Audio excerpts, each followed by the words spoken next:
Across the country, police departments, cities, towns, and communities are dealing with an alarming increase in the number of homicides. From Portland Everybody has their head on a swivel. to Birmingham, Let's go right over to the street. now to Austin. And this certainly is not the right reason, not something when we're setting this type of a record that we want to be in the news for. Where the fast-growing city has shattered its yearly record for homicides, making 2021 the city's deadliest year on record. A CNN analysis of more than 40 of the most populous cities in the U.S. shows 9 that have already set homicide records before year's end.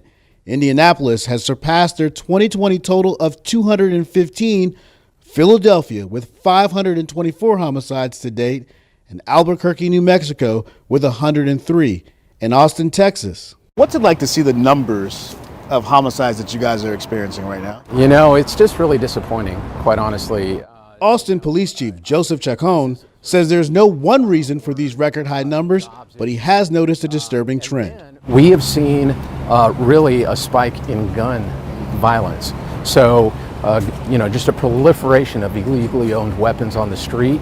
Nationwide, more homicides are being committed using guns than ever. Shootings have increased nearly in all major U.S. cities that track that data.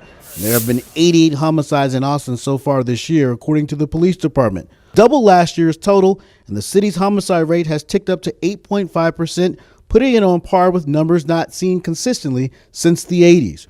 But it's not guns alone. Police chiefs, activists, and experts say COVID-19 is still a contributing factor.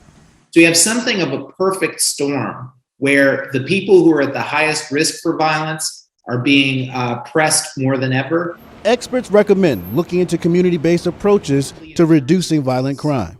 Police need to be at the table, and police are part of the solution, but they are not the whole solution. You need community-based organizations and law enforcement agencies working together. Activists agree. Maybe if we were sending other types of resources other than just police into our communities, we would be having different outcomes. Chris Harris says he's seeing more guns on the street, leading to not just violent, but deadly consequences. Guns are just more accessible across our country and across our community and across our state in particular. Austin PD is working to turn the tide using its real-time crime center and new Office of Violence Prevention. If these guys were fighting, we can watch exactly what's going on. Other cities are also looking into violence reduction strategies to combat violent crime. We have a problem that is much deeper than Baltimore City.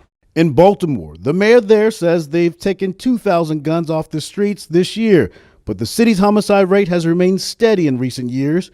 Mayor Scott says it's something many mayors around the country are dealing with. We still have the historical things that are happening, the drugs, the gangs, the money, but so many more people are dying over small interpersonal disputes.